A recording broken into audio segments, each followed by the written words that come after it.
Hey, I'm Saving Content Zone at Acosta, and welcome to dotEXE, a saving content podcast. It's episode 15, and in the virtual audio booth is the tan man who can, Eric Acosta. I can. Toucan Sam. Follow your nose?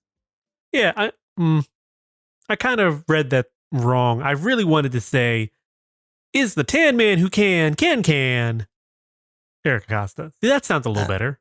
Yeah, see, I was thinking, were you going with Toucan Sam or were you going with and he's Homer Simpson, man? Neither. And neither was it was it. So apparently we're not on the same string. No. I was going for just so I wrote it down on the document just so that it looks funny because it says can 3 times. I thought that was hilarious. And figure when I go to read it, it's going to be the tan man who can, you know, the dance, can. Right. So there should have been a comma. Yeah. Obviously, I did not read that right. No. Well, it's funny because I read that and I was like, the first thing out of that whole intro I read was can. Like my eyes went directly to that. I'm like, can.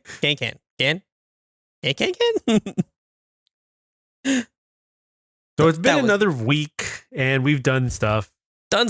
Yes. What about you? Have you done anything of note? Of note? Not really. I mean, ditto. Basically watched Moon Knight, right? Oh yeah. That was a nice ending. That was good. Awesome. I really enjoyed it. I did too. I really, really hope they bring Moon Knight into the MCU like legitimately, and I would love to see a movie. That's just me, but I would love to see Oscar Isaac come back. See, I kind of think what I would prefer is that some of the characters are sanctioned off into their own. Yeah, like you're not going to have an Iron Man TV show. If they do another Iron Man anything, it's a movie that strictly stars that character. Right. So, like for, let's say Moon Knight, I don't want to see a movie, but I would like to see him in movies. So medium specific. Like if you're going to have that character in the in a TV medium, then leave them in the TV medium, except for cameos or bringing them into a movie where they may star in it or may be in it, but they're not the star or the main. Right. That they're not the title character. It is not the headliner. You're not going to see what I wouldn't want to see is the Moon Knight movie or Moon Knight movie, whatever, because keep them in that medium, you know, because that character tells really good through that, you know, seasonal story arc. Whereas trying to fit everything into a movie is, you know, hard.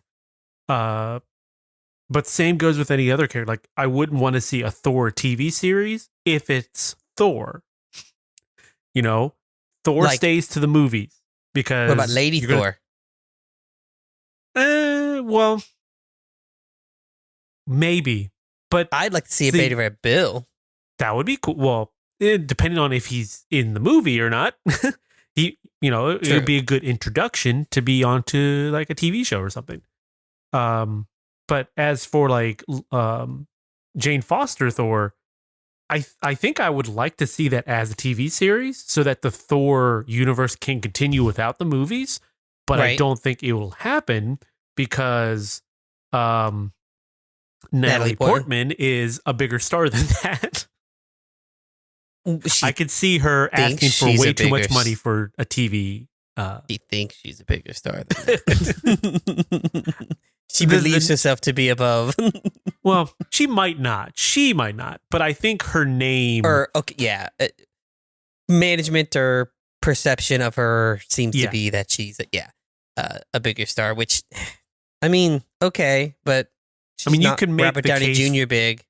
Yeah. Right? You can make the case for like, you know, Oscar Isaac did a TV series, and he's a fairly big star. I mean, he's starred in many different roles. Or, you know, Tom Hiddleston with Loki. Right. Yeah. So, you could make the case. But, in my view of things, like in a hierarchy of movie, like I wouldn't expect a Robert Downey Jr. to play a TV series on Disney Plus. Yeah. Maybe, or like a Chris Evans, I would expect them to be cameos, but I wouldn't expect them to hold a whole series and go out and shoot a whole series. Granted, a TV series, from what I understand, shooting schedule wise, is far easier than a movie. Right. But, again, it's the whole... when it comes to scheduling. Yeah, scheduling. Yeah. Well, see, I see the TV series medium as, I don't know, maybe it's just me, but I would love to see like a the villains or the bad guys TV series, like like how they did with the MODOK on, was it Netflix or something? Hulu. Hulu, that's what it was. Now, that's an offshoot of like craziness. I get, that's very different. Not connected to any real universe or anything, right? But I would love to see like a on the villain side, like I would love to see because they're trying to make in the MCU they are making these villains appealing to the audience. Well, so I think Thanos wasn't just a murdering son of a bee. He had a reasoning for it, even though in the comics that really wasn't there. He was just trying to impress Death. Like, they took that away. Like, I think that might be, for me at least, I think that might be one of Marvel's flaws, is that some of the villains, they focus too much on trying to make you like them. Yeah, trying to make you root for them. Right. Like, give you a little bit of empathy there you go. That's for the villain. Empathy. When it's like, no, sometimes the villain just wants to be bad. It doesn't have to be they have a cause. Some Batman villains are, empathetic. You can get behind something like a Mr. Freeze. Right. Because, he can't help his wife.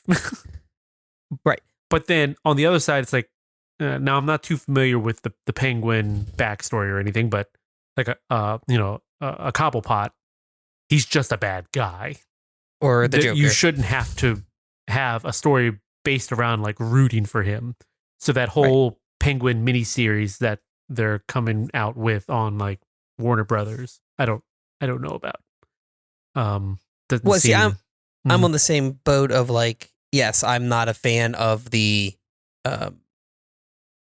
like with Thanos, I was not a fan of the, give him justification for what he's doing. Like have people see like, well, he's making the hard decision, and sometimes, just like a hero making the hard decision, a villain can make the hard decision and not necessarily be the villain. Like, it's this, the flip side of the same coin. I get that dichotic storytelling, but I was not a fan of that with Thanos, because Thanos is just a jerk. Like in the comics, that's what he is, a Titan / Eternal who just wants to destroy things. Then that's what he lives for. He lives for chaos. I mean, he has I guess you could say, a traumatic backstory. He has a traumatic backstory and everything, but that's not what drives him. Right, he's just a bad dude. Right, like the whole Infinity, the whole like murdering half of the universe. From what I remember, the comics, it was because he was trying to impress Death. Yeah, Lady Death. Like that's what he was. He was like, "Hey, I can do this for you because I'm Thanos, like the Mad King." Like that's what he did. So like I'm not a big fan of that, but seeing that that's how they're doing the villains in the MCU, like Gore the God Butcher, you're making the they're definitely telling this tale of Gore, right? Of like him being. Now, I guess that one's a little different, being that it is different. His comic backstory is supposed to be pretty empathetic. Is that? Yeah, his comic backstory is supposed to be, right? But like the whole thing is like that's what it looks like what they want to go with their villains. They want their villains to have an empathetic theme. So give them something more fleshed out in a TV series, right?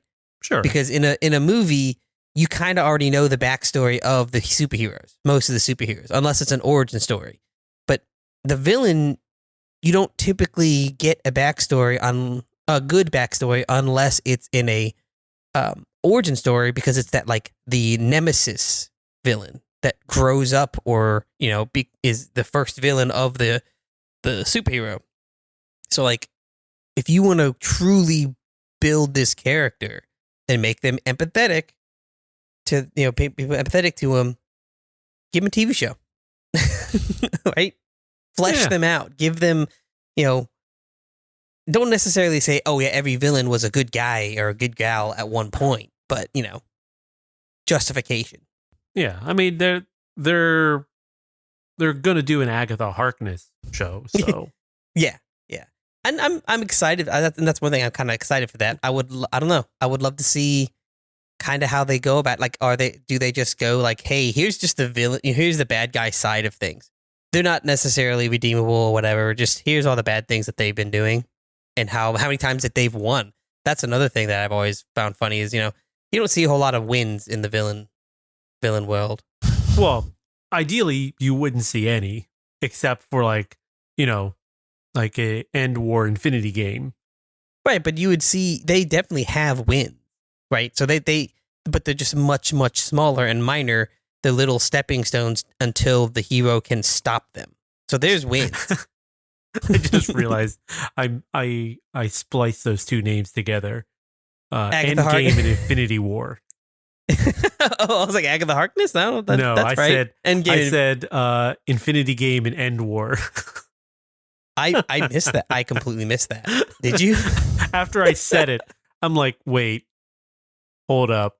I said a boo boo. I completely missed that. That's funny. So we've got another Marvel thing coming out. We've got Doctor Strange is out, and tempted to go watch it on my own. Although I'm depending on, because I'm coming up to see you guys again at the end of the month to see, maybe we wait and see if you guys want to do it or not. But yeah, I mean, we're tempted the same thing. Des was actually watching the YouTube thing, and she thought it was something from the Spider-Man from No Way Home, or No Way Home, whatever. And she was watching the first few seconds. She's like, I haven't seen this. I haven't. And she goes, oh no, this is not what I want. Yeah. So like, I'm trying to tiptoe around any spoilers. Granted, they don't really affect me, but I just I want to be surprised at some of this stuff. Oh yeah, I mean, Des is that way. I don't care. Yeah, it's like knowing it, like, doesn't make. I went into No Way Home knowing some stuff. Like, you kind of knew that, who would show up. But the surprise is kind of the cool thing to have. But to see it on screen is even better. So yeah, I mean, even if I know it ahead of time, oh well. But I'm trying to keep myself from, accidentally falling into that. Yeah, I don't know. Like, the surprise to me is not necessarily the crazy awesome part of that. It's the journey that got to it. Well, but of course, I get it. So yeah, I'm hearing good things, so I'm excited to eventually go and see that. Even better if it's with you guys. Yeah, we'll see. But speaking of villains, yeah, right? We played something over this weekend. That day? It was, I don't know. Weekend? Yesterday? Yeah. That is pretty villainous. Oh no, wait, well, it wasn't yesterday, was it? It was this weekend. Yeah. I'm losing track of days. Me too. We played Villainous, the Disney board. Well, it's a board game that has Disney characters in it. There's a bunch of different versions of it without Disney characters. We just happened to play the Disney villain one. Well, so it started, the original game was Disney Villainous. So it was that was like Ravenscroft, I think. Ravensburg or whatever Ravensburg, it is. Puzzle people.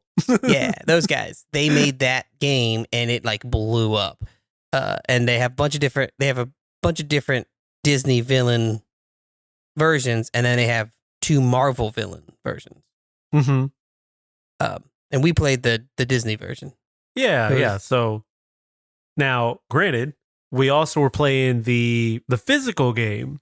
So how, you may ask, do you play a physical game with a distance of 300 miles in between each other? You throw things very, very far. So we got onto a video call, and I played through Tabletop Simulator. Yes. And just kind of, let everybody know what cards I was pulling and everything. But it worked pretty darn well. So when the pandemic everything first kind of started, we were watching videos of Rooster Teeth and Achievement Hunter, right? And they had this thing called they played board games. It was, I forget what it's called. Let's Roll. That's what it was. They called it. It was Let's Roll. So kind of like a Let's Play, but Let's Roll. Yeah. So it was board games. Well, they couldn't do that anymore because, board games were, distance. They all isolate. So we noticed they started using Tabletop Simulator, and that's when I started. I was like, hey, that's actually pretty cool. So I downloaded it and messed around with it a little bit. And so every once in a while, I can get enough people to get on and actually want to play Tabletop Simulator. So I really love it because it allows me, to play board games with friends that I wouldn't normally be able to play a board game with. Right. Well, our plan after the podcast is over here is we're gonna hop into it's Marvel Champions, Marvel Legendary. Yeah. So, it works really well to be able to play, physical board or card games online. Yeah. Oh yeah. And it's been out for a while. Like, it's not new. Oh no. It's just that it was a very niche market of people before the pandemic. Right. And then now more people are getting into it, and it's become more popular because it's not just a way to play like card games. You can play full board games, and you can even set up D&D games. Yeah. Well, it's got so many different options for like what you can do within that space. Like you are literally in a room. And you can set it to be like a void, or you can set it to be like, here's a table with like a card table or a poker table. Play your cards on it. And it uses Steam Workshop. So people can just go on there, add any game as long as, they're able to put all the stuff in there. And you can play the game, which, like I was telling you the other night, it feels odd to me because it's not like you're modded in a car into a racing game, or modded in like a character or a wrestler, or like a specific, I don't know, gun in like Call of Duty or something. You are physically adding in a whole new game within a game, and it just doesn't feel like that it's supposed to work like that. It's like, almost like if you were to take like SnowRunner, like I have a mod for SnowRunner for that truck. That's a mod, right? Yeah. It's almost as if you were to say, hey, here's inside of SnowRunner, pizza delivery runner. Just a whole game. It's like you've downloaded SnowRunner and someone in the workshop has put in an option to play MudRunner in your game. You can go buy MudRunner, but or you can download it for free to play in SnowRunner. It just doesn't seem like that's the right way to do it. Now, granted, I went and downloaded or subscribed to a bunch of different games that I would like to play. Well, and the funny thing about that is when I first got Tabletop Simulator, I did the same thing. I was like, oh, this is so cool. How are they, how can they do this? Like, that seems like, why would I go out and buy it now? I have it here. Oh, see, I have a thing about that. I have found that I've bought more board games because of Tabletop Simulator. Because I'm like, oh, that game is fun. That's exactly I want the actual game. I was about to say is, for me, it's kind of like actually playing it as a demo. Yep. To be, because you're not going to get the exact same experience versus in person, but you'll know how to play and you'll know if it's going to be fun. So like, I'm trying to think. There are some that I want to try, like Coup is one. I've heard of it. I think I have had a copy a while back, but I don't know whatever happened to that. And then some other games that are like the Resistance, I think, is one, and same company, I think. Might be the same company. And then a few others that I just have never gotten around to trying. Would be nice to try and see if like, oh, well, yeah, I'll go spend, the $20 it is to go buy this game now that I know that I'll enjoy it. Right. But yeah, because this is a fair amount of games that we have, board games that we have here that actually I want to take to one of the board game places that we frequent and give them, because we tried it and it's like, yeah, that's not really I don't really like it. But it's not a bad game. It's just a game that we don't enjoy the mechanics of that game. Right. Someone else would definitely enjoy it. We just don't. This part is just a little off topic, but I figure it'd be interesting to give you an update. So when I was up there last, me and Genevieve went out to the store to grab some grocery stuff. And as we were driving by, we went to a Martin's. As we were driving by, we noticed that card shop that you were talking about was open. Finally? So I made mention to Genevieve that you think, be sure to tell your dad about that. It was, what, I guess 8-9 o'clock when we had left to go get those groceries. Maybe something like that. Yeah, that card shop was open. Like the sign was lit and everything, and when we left the grocery store, they were closed. The guy was locking up. Oh, so okay. Because last time I went, me and Jamie went, there was a truck there and the sign said open, and I walked to the door and it wasn't open. Like I pulled it and went, yep, that's the opposite of open. That's not open. That is what's called closed. Dude, little did you know, that's actually a front for another business that they don't want you to know about. Hey, it already is two businesses. It's card shop and shoes. So that's so weird. Right? I don't get it. But hey, go there and buy your Pokemon cards and I guess get new soles for your sneakers. Either that or it's just it's a shop it's a physical shop for scalpers. Yeah, right. So if it can be scalped, you can sell it here. Right. Hey, you got some Pokemon cards that are rare and some Nikes? Bring them on in. Bring them on in. So yeah, we played Villainous, and that's a really fun game. I do enjoy it. I ended up being Jafar, and boy did Jafar, like you were telling me after I picked him, he is like the long game. Oh, and yeah. I basically had to find a card to be able to go to a certain spot on my board to be able to activate the option to find another card and place that down to be able to open up the ability to move that card, which is a lamp card, to another location. But you can only move one space at a time unless you find another card that allows you to move a whole couple spaces.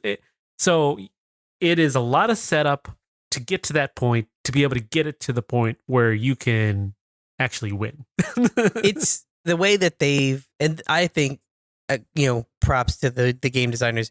They've put a good amount of thought into these characters' win conditions, where there's no way you're winning in under 10 minutes.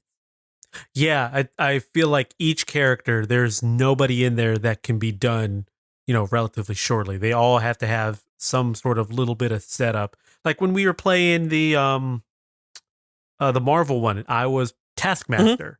I felt like, man, how am I going to be able to, I don't remember the conditions, but I remember thinking, how am I going to be able to do this? I think his has something to do with points or something. Yeah, I can't remember either. But so, like, I tend to play the same people. So, like, I've said to Des, because Des likes Villainous, I will continue to play Jafar until I win as Jafar. I was close. Yeah, you were. Yeah, you got about as close as I did one time. And this is usually what ends up happening with me, with Jafar, is I'm like, oh, I got it. I'm on a roll. I'm almost there. And then somebody is one turn ahead of me. And I'm like, right. No. And it's usually because someone else faded me, which, for people that haven't played Villainous, is the way that, like, you interact with other players. So there's not like a card game where you're actually, like, putting your cards down and directly interfering with someone else's hand. You have to fate somebody. It's a specific action, and you bring out, like, heroes and effects or something within their realm. Yeah, so, like, think about it as, like, each player is playing their own game. Yeah. Until you can do a fate move where you're picking one of the other players to pull a card that can either be beneficial or hurtful, and you get to select which card they use. You draw two, and then you get to select which one that person will use. So you could either end up helping or hurting that person, and that's where, like, the competitive dynamic comes in. Right. And usually what ends up with when I play Jafar is people start, like, I sit there, minding my own business, not being able to do anything, because that's just Jafar. You have to wait. You can't really do anything for a long while. Exactly. You just have to run through your deck of cards to try and find this one card. And then when people start seeing, hey, they're starting to roll, then you start looking like you're catching steam. So then you just get hit with fates.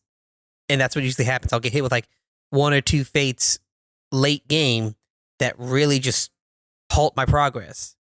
And that gives, like, somebody else that one turn. And it's typically Keegan and his stupid Scar to that one turn. Because Scars is all about math. Scars is mathematical. Because it's about how many heroes, the point value, and how many heroes he kills. Yes, right. So it's mathematical in that sense. It's so, the whole thing about that is you don't want to fate Scar because it brings out more heroes for him to kill. But then again, there are things in his fate deck that could really mess him up. So it's, it's a balance. Well, other than Villainous, is there anything that you guys have been playing up on your end? Nothing really new. I mean, obviously SnowRunner. I'm actually at the point where I think I'm winding down on SnowRunner because I'm at the last area, and I'm about to say you can't have much more left in that game. Yeah. Well, I mean, there's a bunch of DLC, but I don't think I'm gonna get the DLCs. I might do, like, modded maps just because, just give me something to mess around in. But I think my SnowRunner days, my trucking days are coming to an end. Hanging up that. Have you ever played American Truck Simulator? I forget which one. American Truck Simulator. Yeah. So I was looking at that and realizing my snow running days may be over. Okay. I have played that, and I do have one of the expansions. I think you'll like it. Yeah, I was looking at it. I was like, because I was like, do I want to go to Mud Runner or do I want to do American Truck Simulator? So, if you really want to, ask some questions about how that, goes and everything, you should talk to Scott. He did a lot of European, and I think he's done a lot of more of American Truck. Partly because, he's from that region of the US. They're slowly making their way east with all the DLC. That's true. But after that, I played some more House Flipper. And just again, that's that like put it on, put a podcast on, music on, whatever, and go. That's always fun. I actually did start in Farming Simulator. Oh, okay. 2019. I have gone through 2 separate farming simulators review copies on the PlayStation, I think. I don't remember where I played them, but they're fun. Oh, yeah, and that's the thing. It satisfies that like this is fun to play for like that downtime kind of thing. Yeah, like I compared them to a good 3D version of something like a Sim Farm. Yeah. Oh, I'd love to have Sim Farm. That was so much. We used to play Sim Farm so much. So much. You can actually play it through like the game archive online, the web archive online has like all the different games that either what's the best way to put it? Like they are for archival purposes, but they have a web player built in so that you can play some of the older DOS games and everything. Right. And you can play them without having to play it on an older computer. They will run natively. Isn't emulated. Yeah. Nice. So like Sim Farm is on there. So yeah, you could just load up a web page and play Sim Farm if you wanted. That's pretty sweet. I might have to try that. Aside from that, I also tried Zoo Tycoon. Also a pretty fun one. Yeah, so I played about an hour and a half of that. And I was kind of stoked. I was like, oh, this looks like it's fun. And after the tutorials, it froze. So then I closed it, loaded it back up, had to do the tutorial again, and it froze. And closed it, loaded it back up, had to do the tutorial again. Oh no. And it froze. I was like, well, this isn't as fun as I thought. So I think next time I start it up, I won't do the tutorial. Because that seems to be the issue that I'm coming in. That seems to be the problem. I'll just have to figure it out on my own. I also did Be Happy. I can say I was super excited when this finally happened. My Pokemon Fire Red, I no longer have to deal with Caterpie or Metapod. I mean, Ray. He is a level 100. I now have 34 level 100. Go in the Poke Trash now. Go into the Poke. Never see your butt again because oh my gosh, you're annoying. And now on to Kakuna. Who's gonna end up being like the same issue, I bet. However, saving grace for Kakuna, he has Poison Sting, so I can actually attack. Attack. I can get to a certain point where he's level probably 80, and I can actually attack and do some sort of damage, and not have to just switch train. Right. So that's good. And just today, I got back into Hardspace Shipbreaker. That's another podcast. Good podcast game. Just breaking down ships and chilling. Yeah. Now there is a story mode, and it's the story mode is the whole game is about big corporation smushing and minimizing the worker. So like the story is all about getting a workers union and how the company doesn't want to work. Link's company doesn't want a workers union because they're big bad people and they don't want the little guys rising up, and so it's a very political game if you're playing the story, which I tend to ignore. I just play it. I either do open, what's it called, free mode, open something and in free mode, or I'll do the story, but I'll do open and I'll just skip through whatever dialogue I can. This is one of those things where I almost never skip through story. I skip through this story because it is so political. It's just the game is fun. And then I haven't been playing it but Dez has been playing it because I played Bugsnax when it first came out. Talking about Bugsnax. And beat that, and it was fun. It was one of those weird ones where people, like a lot of people online, were saying, "Oh, thought this game was more for kids," and whoa, wow, does it get heavy at the end? And I'm sitting there thinking, oh my gosh, like how heavy can this be? Everyone's talking about, and it gets to the end, I'm like, that's not heavy. Like, okay, it's not maybe really a heavy. 7-year-old shouldn't really be having to deal with it, but it's not like they can't. I mean, don't have hard questions to answer as an adult. Like, I don't know. And it was really weird of how aggressively heavy people thought this felt this was. And I was like, that's not a heavy topic. It's a normal topic, and it's something you can breach with children, no problem. And most kids probably understand it better. Hell, heck, fun. Spiritfarer is a heavier game than Bugsnax. Sure. I mean, heavier in a different sense. Yeah, heavier in a very different sense. But it's like people were talking about Bugsnax as being like a conversation starter that certain kids wouldn't be ready for. I'm like, that's not no. No. But she's playing it because she never played it when it first came out, because she was very she didn't like the having to catch them like Pokemon, but have to be very specific in how you catch them. Yeah, certain traps have to be used certain ways, or certain bait has to be used on certain types. Right, and that's actually one of the things that I disliked about the game, is because I'm like, I don't like the having to plan for specific ones. Like in Pokemon, I'm okay with it.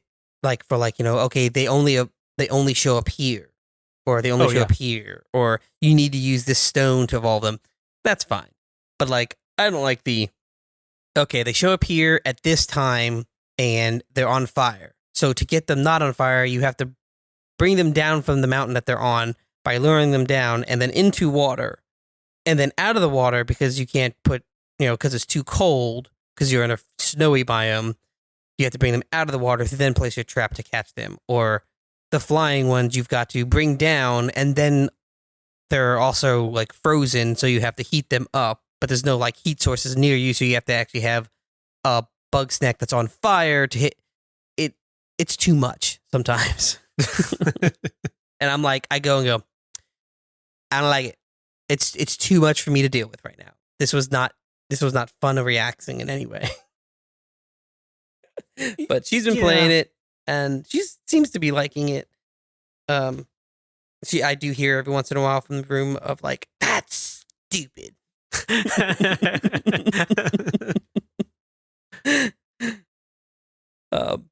Someone made a great game decision. What do you mean I gotta do it this way? Right? I think she'll probably finish it and probably get into the Isle of Big Bugs. Big Snack. I'll sit and watch her play that. I don't think I'm gonna play that. I didn't mind the game, but I don't think I'm gonna play it. I'll watch her play it. Yeah, I was kind of hoping that Big Snack thing was gonna end up being like, giant Bugsnax, but they end up, I think, from what I've seen, they're just like larger versions. They're not really like, Godzilla sized or anything like that. I don't know. We were watching a Let's Play. One of the Jeremy Dooley and Kat Dooley were playing, and they are bigger versions, but they're not just bigger versions of the same snack. There are new snacks. Right, but I mean, I was expecting like big, not just Godzilla. Like, okay, well, this one's the original one was the size of an RC car, and this one's the size of a Volkswagen Bug. Oh, I was thinking like, oh, this thing is like, it's 2 stories. Of a house. Yeah, I mean, I'm sure the end is it has 1 or 2 like that, but yeah, I was expecting I was expecting a Shadow of the Colossus style Bugsnax. Yeah, you're gonna Grumpus climb the back of a oh shoot, what is it? Incharito.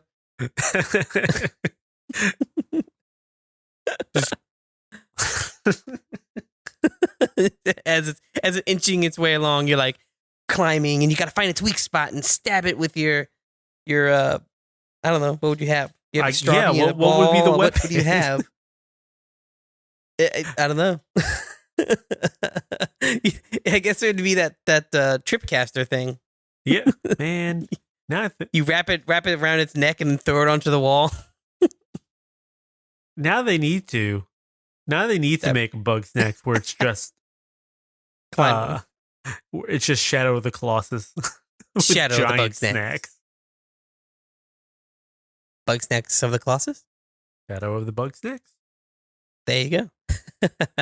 Speaking of snacks, though, announcement, you showed me, and I went, what? Yes. So, okay. I follow Old Bay Seasoning on socials because that is just in itself is okay. I like Old Bay. And all right, Marylander. Of course. Can't take the boy out of Maryland, that's for sure.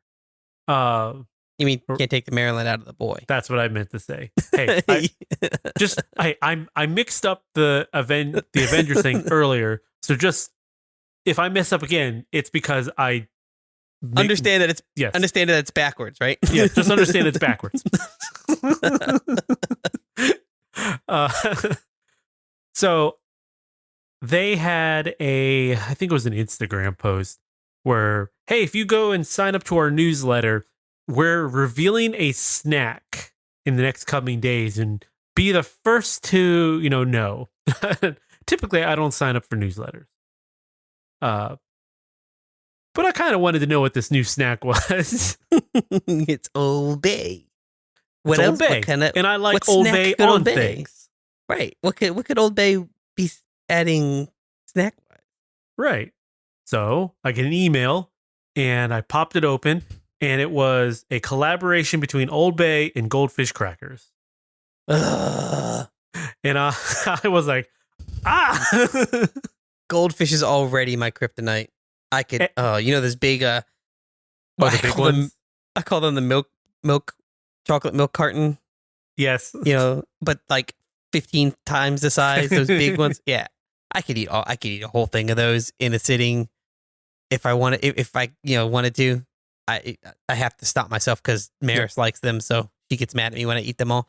But so these look like they're just individual bags, but they're not releasing till summer. Well, and they're going to be a limited time. They're limited time stuff, but not releasing till summer. I think is what it said on there. Unless you order from them directly. Oh, I didn't see that. Yeah, so in 48 days, I will have a bag. Okay, I didn't go and check because I saw that you posted a video or something about that, and I was like, oh, that's a good check. Yeah. I didn't realize it had to be from them. I mean, it's not a big deal. I posted the video and I tagged Old Bay on it. And it was, I tagged him in both my Instagram and TikTok ones. And I believe it was the TikTok one that they replied. Yes, it was. So I made a really a funny reaction, like a type of thing.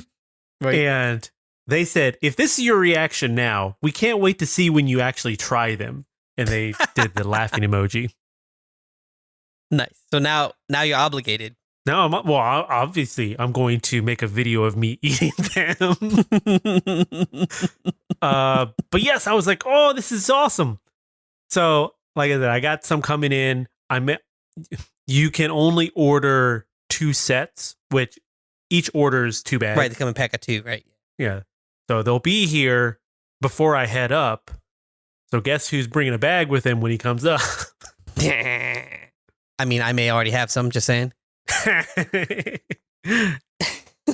The other thing, food-wise, was I found some ice cream that I didn't have yet. Now, if you remember a while back, I had found the Little Debbie ice creams. Yes. I found the Swiss roll and the oatmeal cream pie. Both very good, by the way. I think I prefer the oatmeal cream pie, but both very good. Well, when I went to Walmart today, I actually went out to go buy stuff to make a deep dish pizza, which I will actually get into a little bit because I kind of want to talk about that too. But I went by the frozen food section, and lo and behold, there are all the flavors of the Little Debbie ice cream. So I ended up picking up the Cosmic Brownie. I picked up, oh, you know what? No, not all of them. I'm sorry. So I ended up picking up the Cosmic Brownie. I picked up the Nutter Butter. And, oh, shoot. What's the other one? It's not the honey bun. I left the honey bun alone because... Wasn't it the zebra cake and Christmas tree or something? Yes. So I picked up the zebra cake. The only one I didn't get was the honey bun because I don't really care for the honey bun. So I will be eating one of these after the podcast is over. The only one I think is missing is the strawberry shortcake roll. I have not seen that yet. And I'm really tempted to eat that one because I like that. I like strawberry shortcake. There's also, I saw a Christmas tree cake one, but I don't... Yeah, I think that was the other one that they had, the Christmas tree one, yeah. But I don't know why you would sell that outside of Christmas, because they don't sell the Christmas trees outside of Christmas. Really? I could have swore I've seen them in I don't Walmart think before. so. I'm pretty sure the Christmas trees are only at Christmas, unless they do like a different... they're not called Christmas trees or holiday trees. They're called something else. I don't know. Tree? But they're basically zebra cakes. Yeah, they're just zebra cakes. That's what I thought was weird, because I was like, wait, isn't that just a zebra cake but green? White with green or green. I think it's green, the color, but... green with white. Yeah. Or red. Green with red. It's green with red. Yes, I think that's right. And I mean, essentially, it's the same taste because it's just green dye and red dye. It's not like it's just in a fun shape. It's not a octagon. Actually, what shape is a zebra cake? It's a square. Or no, it's not. It's not. It's got multiple sides. Wait, yeah, I know it's got multiple sides. It's 3 dimensions, so it would be like a cube. Hold on. Zebra cake. I think it's like an. It'd be a polygon then. Or is it polygon? Multiple sides. I don't know. I'm pulling up an image. Well, I mean, I know what it looks like. I guess it is six-sided. Yeah, I guess it's not a cube. Well, it is a cube because a cube doesn't necessarily mean that it's not a cube. All same sides. It's 6-sided. If you were to lay it flat, looking top down, it's 6-sided. Yeah, that's what a dice is. A cube, 6 sides. No, not a cube. Think of it as a 2D plane. It's got 6 sides. It is not a square. It's not? No. What am I thinking of? Are you sure? Cosmic Brownie's a square. When you break those it are in delicious, half. but I know exactly what a cosmic brownie looks like. I also don't eat zebra. Wait, you know what? You're right. I just Googled it. You're right. Yeah. It is not a cube. But is it one of those dodecahedrons, but not a dodecahedron? What would you call a hexahedron or something like that? Well, I think you got to figure out. Well, you first got to figure out the name of what it is 2D. And then from there, you can figure out what it is, what its name is in 3D. So in 2D, it's a stop sign. No, an octagon is stop sign. That's 8 sides. This is 6-sided. You have a picture. You can count.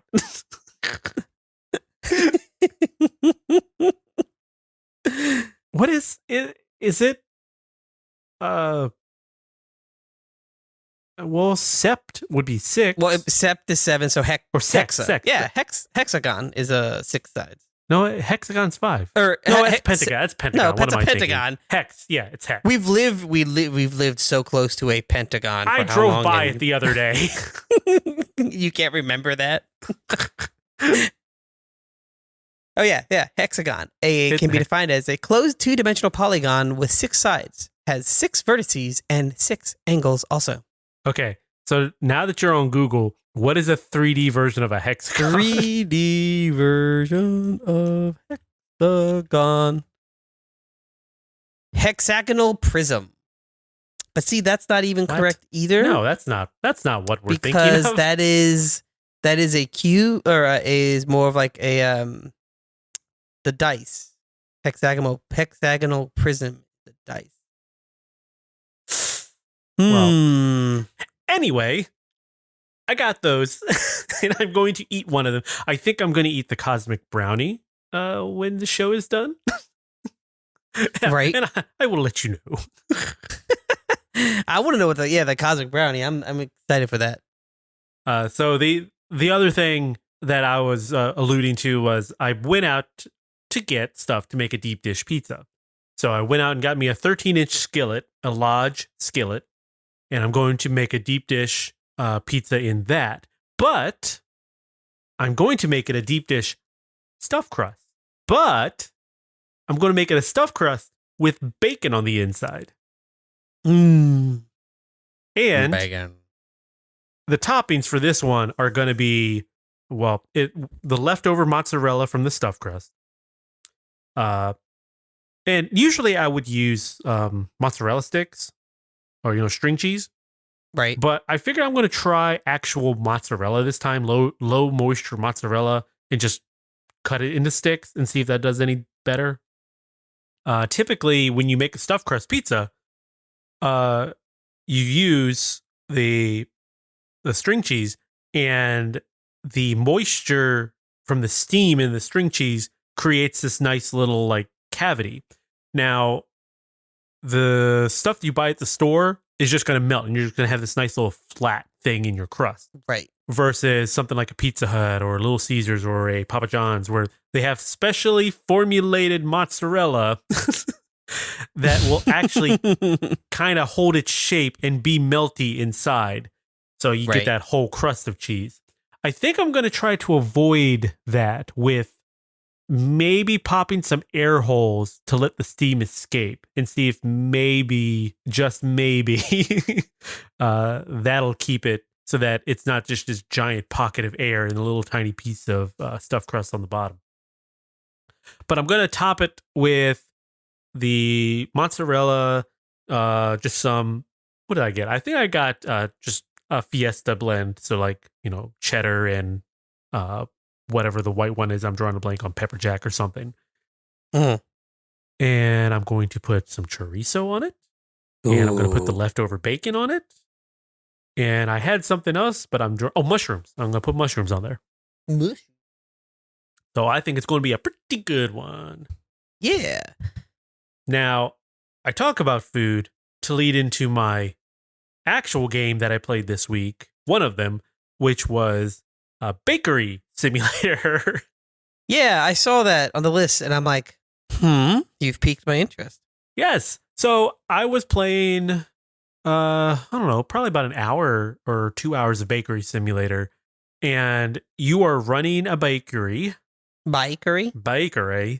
And it is not bad so far that I've played. I'm planning to do a video let's play of it. Maybe when I come up, that's what we'll do or something. Do another little let's play preview type of thing. Yeah. But you pull orders for different types of breads. You go over to your rack of different ingredients, and you put how much you need to make, let's say it's a French roll or something. Put it in the bowl, go to your mixer, mix it up, take it to the table, knead it out, cut it up into the right shape, put it into either a baking sheet or pan or like a loaf pan or something, and then pop it in the oven, bake it, pull it out, and then you actually have to go and deliver it until you can afford to pay somebody to do that for you. Oh, wow. And it's a 3D environment that you're driving out into. I was just going to say. It's not as good, I guess you could say, as something like that food truck simulator we played. Oh. It is very, good is not the word I'm trying to refer to. I'm talking more about the design and aesthetically pleasing. yeah, sure, aesthetically pleasing of the city. It feels more like this city is very bare bones, and it felt more like what I expected Food Truck Simulator to be. Okay. So it's not like a GTA 5 look, more like a GTA 3. 3? Yeah. Okay. Because 2 is the top down, sorry. 3 is right. Yeah. So this would be GTA 3 to Food Truck Simulator's GTA 4. So it is quite different.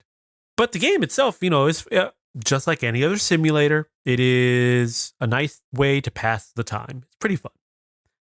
The other thing I had run across this week was Dinosaur Fossil Hunter, which is a fossil simulator. Before you go on to that, is that bakery simulator, is it out or is it still pre? I believe both of these are out. Okay. They are not in what is not alpha? What early access? Early access. Yes, it is not early access. I believe both of these are out. Okay. So Dinosaur Fossil Simulator. So here's where I'm getting a little confused on this one. The name of the game in Steam, I believe, has simulator in the title. But when you go and install it on your desktop, it says Dinosaur Fossil Hunter. Steam says Dinosaur Fossil Hunter. Okay, Paleontology Simulator. That's the undertitle. Okay, there you go. That's what it is. The after the colon. Yeah, I forget what that. There's a name for that. Subtitle? Yes, subtitle. Now, this one is not too bad either. I think this one's a little more involved than Bakery Simulator. Okay. In this one, you are running a museum and you go out to the dig site. You get in a car. You drive to the actual location where the fossils would be. You go find the area that they started digging. You run your seisma thingy on top of it to find rock. Oh, it's rock. Okay, I see. And when you find it, you flag it so that you know where it's at to come back to later. When you're done, you go to where one of your flags are, pull out your shovel, dig until you get to the rocks. When you find the rock, then you have to use a, what do they call it? Basically, you're shooting like X-rays into the rock to see if there's any like GPRS, global position radial signals. We use it we use that at the substations to find cables. Sure, I guess that's what it is. Yeah. Basically, it's detecting if there's any sort of radiation, how faint there is coming out of the rock. Right. And if there's one in there, then you take your pickaxe and first you got to brush off the rock. You brush off the rock, then, or is it the pickaxe? No, I'm drawing a blank. Well, we'll just say you take the brush off the rock, and then you make a casting mold of it so that you can take it to the actual museum to actually go do work on it. So that's about as far as I gotten, was actually collecting the stuff from the field. So I didn't actually get back to the museum yet. But this is another one I think we'll end up doing another, preview let's play for. It. I see potential. That's cool. Both of those actually sound interesting. Interesting enough for me to write them down. So I mean, along the lines of like a house flipper, I don't think they're going to be as not addicting, but like catching. It's not. I don't think it's going to hold our attention as well as something like a house flipper or a car mechanic or even like a power wash simulator. But close. Try it out. So the show topic for today. Our topic we're covering is, does decision fatigue affect your gaming habits? And Eric, if you would, so for people who aren't aware of decision fatigue, could you give us a little definition? Yeah. So decision fatigue, and this is as defined from AMA-ASSN.org, or the American Medical Association. Decision fatigue is the idea that after making many decisions, your ability to make more and more decisions over the course of the day becomes worse. That the more decisions you have to make, the more fatigue you develop, and the more difficult it can become as the day goes on. So basically, decision fatigue is more or less what it sounds like. The more decisions that you make, it wears you down, and as you go throughout your day, you're less likely to make, I don't say the correct decision, but it's harder to make or determine what is the correct decision as you go along your day. This could be, and in the same article they mention, it could be we make hundreds of decisions each day, and each decision, though it may seem small and minute, still affects your decision making later down the line. So, like, you can open up the fridge, and if all you have is a bagel in the fridge, okay, that's an easy decision. That's not really, hasn't really fatigued you. But if you open the fridge and you've got like a bagel, and you've also got leftover Chinese food, and you've got pork, and you've got and you have a litany of things, you have now you have a more intense decision to make, right? Or things like choosing what you want to wear for the day tends to be a hard decision that people make, and what road to go down, due to traffic, right? That's a big decision. A lot of people make almost every day for work and stuff like that, knowing that this one's a little longer, but this is distance wise, but this is going to be a longer trip because it's traffic, but if maybe the traffic won't be as bad. So like those are all decisions that you make daily. And at the end of the day, a lot of psychiatrists and scientists have found that yes, the more decisions you make early in the day does affect your decision making at night, later on in the day.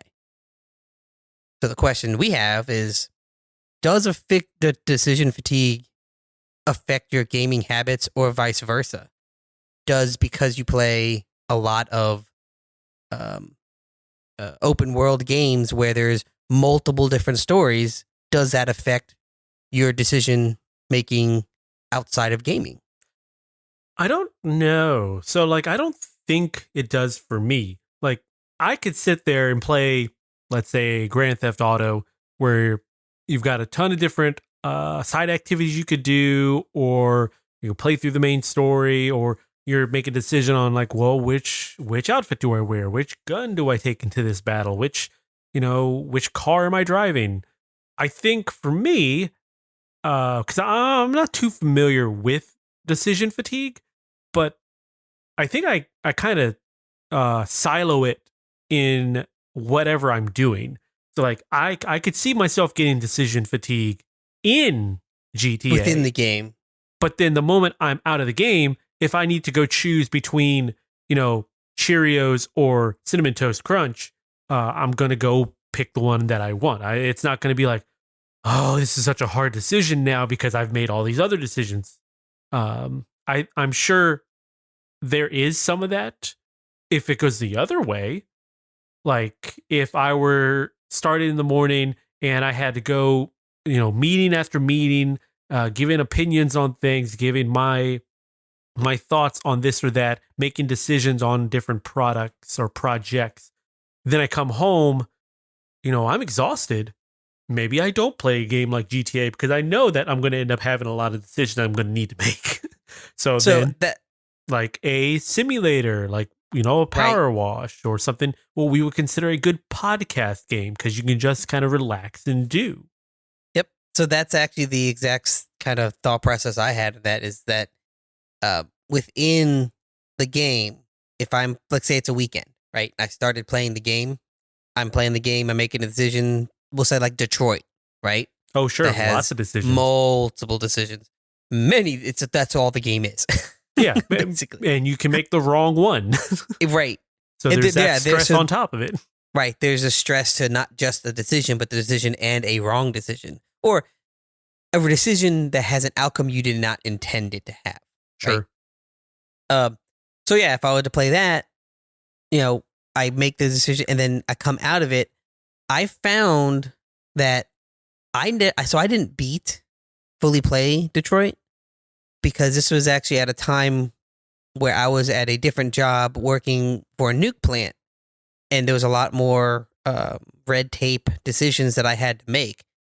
And after hearing about the decision fatigue, it made more sense to me as to why I would wait till the weekend to play that game and then not make any major decisions for that day. I found that like during the day, I would go to work, I'd, be working, make decisions, whatever, and, make plans, and then come home. And if I was going to play a game, it would be like Destiny. Something shooting, or running and gunning, or something where I'm just playing and not making decisions. I always I threw it up to being tired, right? I just had a long day. I just want to rest, that kind of thing. But after hearing this, because this all kind of decision fatigue stuff kind of became more prominent, because it's always been there, apparently, theoretically, but it became more prominent because of the pandemic, right? Because everyone was isolating and having to make more decisions internally in the house with less, like one person, was like the leader, quote unquote, of the household. They ended up having to make more decisions because they're in the household more often, or they had to make decisions for the kids because they were at home. The kids were at home more often. So like this decision fatigue became more prominent. And when Des was telling me about it, and when I started hearing about it, I was like, oh, that actually makes sense in the way that I was handling these things. Like within the game, I was, making decisions, but if throughout the day I was making harder decisions or a lot of decisions, I ended up not wanting to play that game.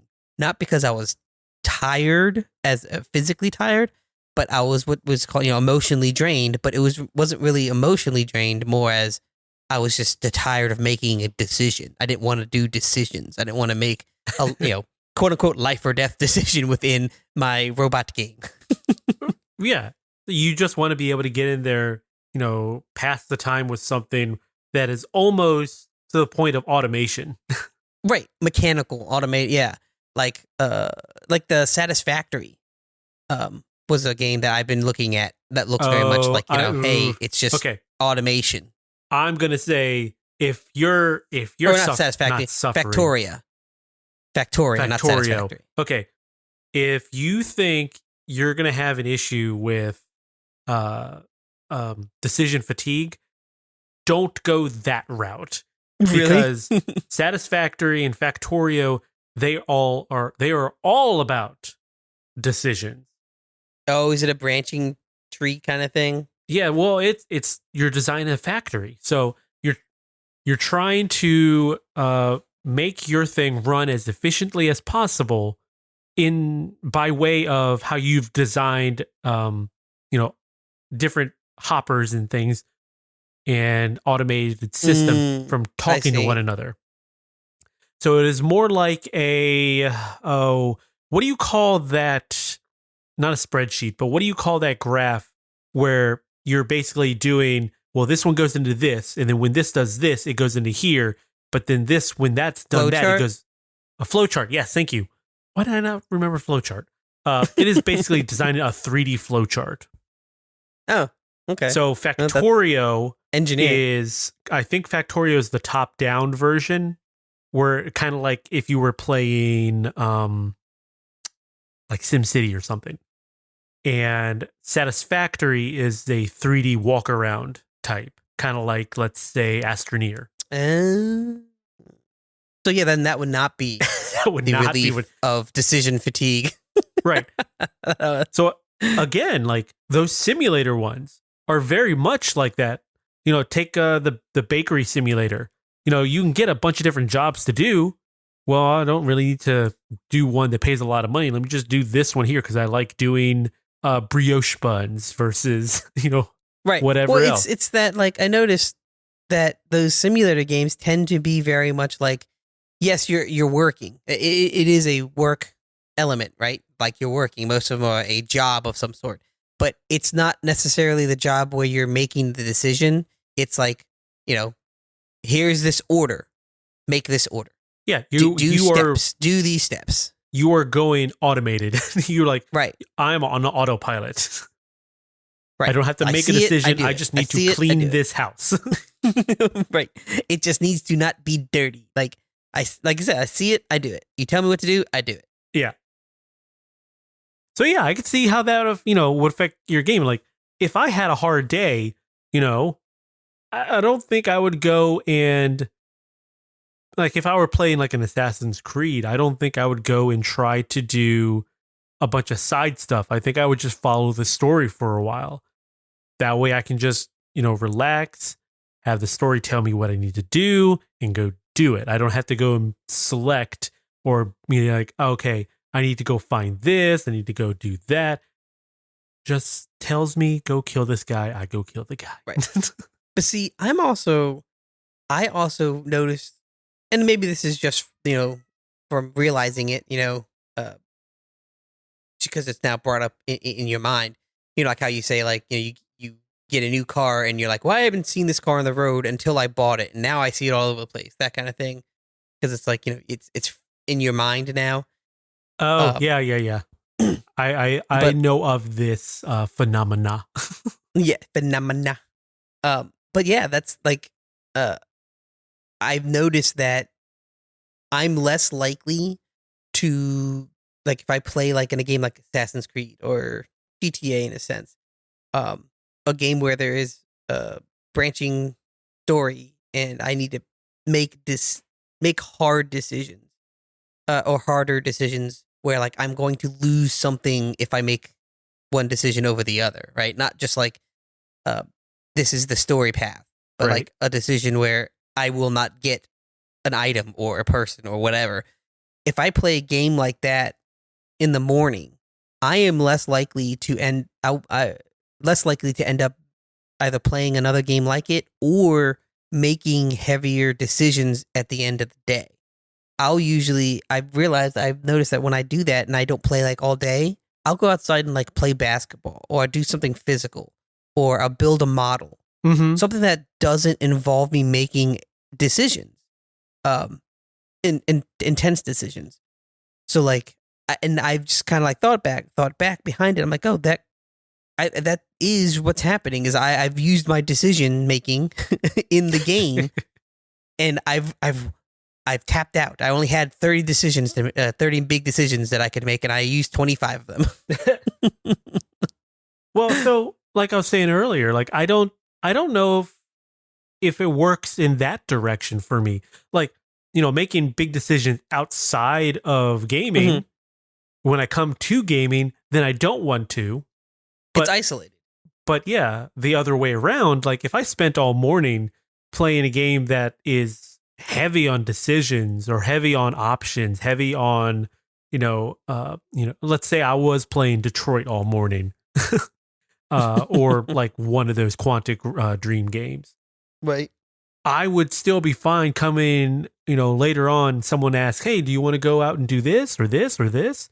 I would probably still be okay. Now that I think about it, I probably wouldn't be doing it in a social situation. I'd probably be like, you guys go do your thing. I'm going to stay at home.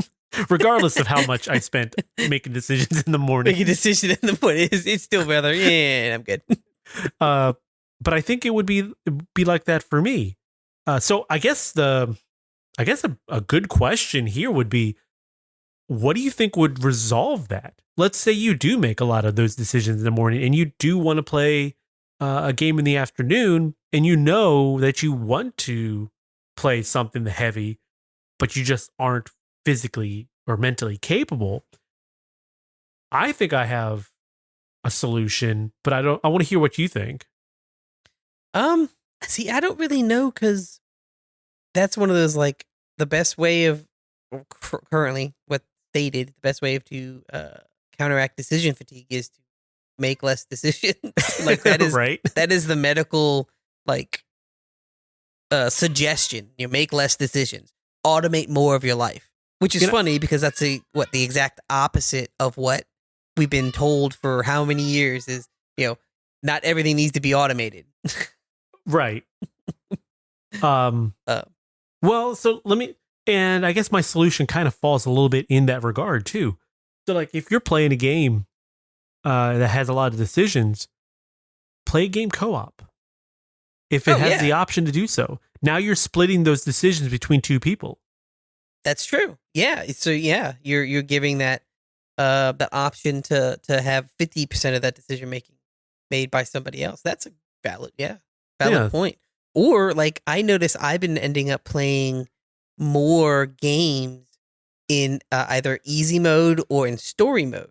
Oh yeah, that's a good way to do it too.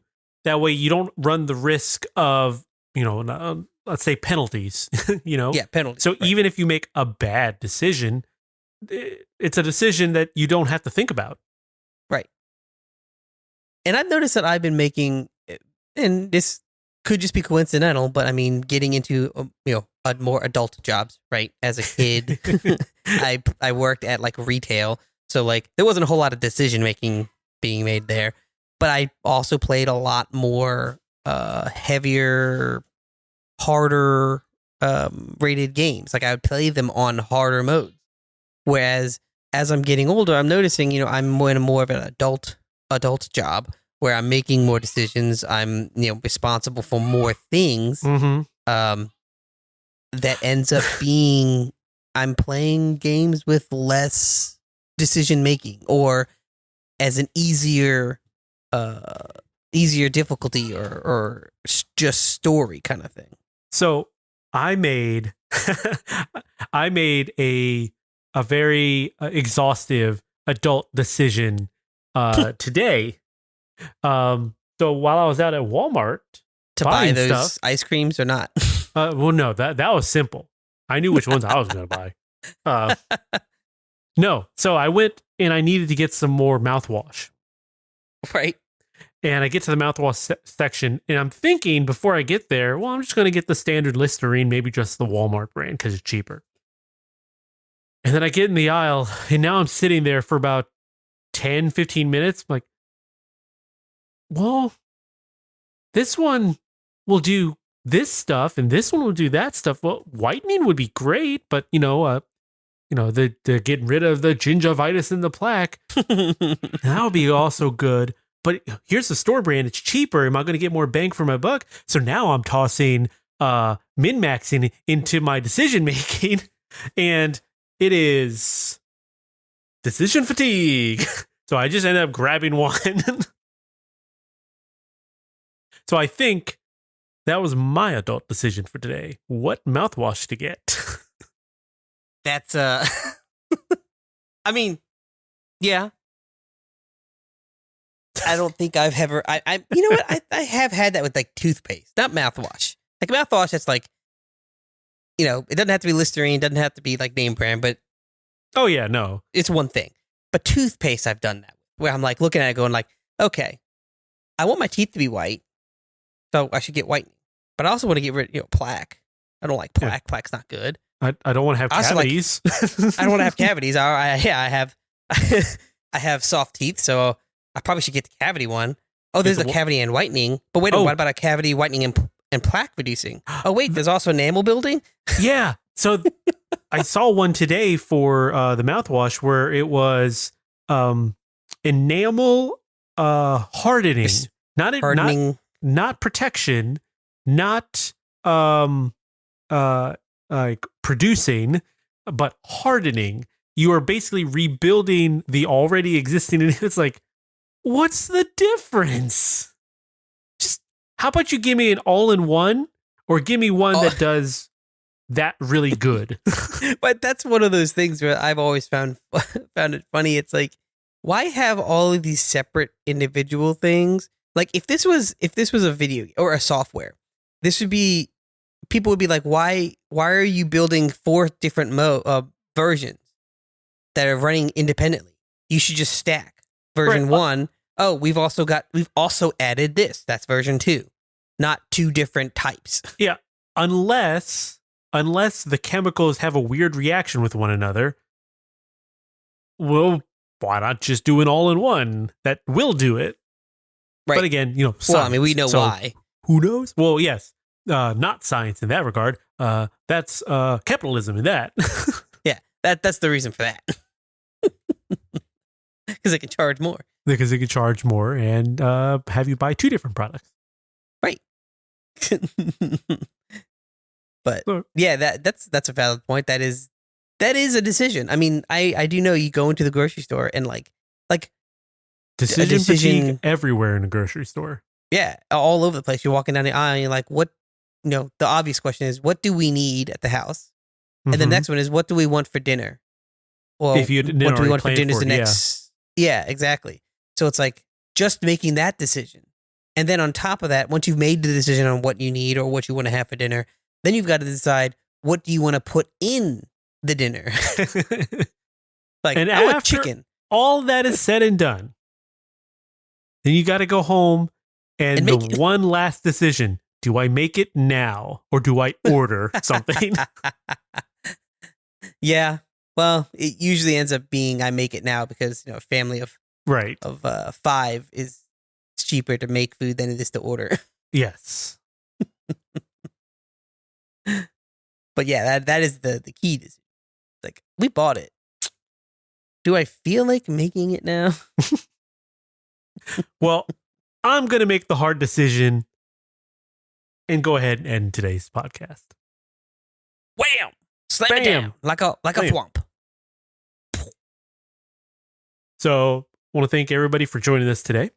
If you haven't yet, go and click on that subscribe button. You'll see it right on your screen there. Just click on it. Subscribe to us. Did you enjoy the conversation? Let us know. Send us your questions, your topics, and corrections to .exe at savingcontent.com. Or you can leave us a comment over on our Twitter and Facebook pages. Just search at Saving Content. You'll find us pretty much on all socials. If you're looking for additional in-depth gaming discussions, check out the Quick Save podcast. Both us and the Quick Save podcast are now on Amazon Music, so you can go listen to us on those services. I think Audible is also there, but I don't remember. I don't remember when I signed it up, what it's actually going to, but it's on Amazon. So I believe Audible is part of Amazon. Like it is part of Amazon, but I don't know if it's going into the Audible store. I didn't actually search. But I want you guys to remember to visit savingcontent.com for all the latest news and reviews. This week, we have a bunch from Scott. He just working it out, getting stuff done. He got Trek to Yumi? I don't actually know how to pronounce that. Trek to Yomi.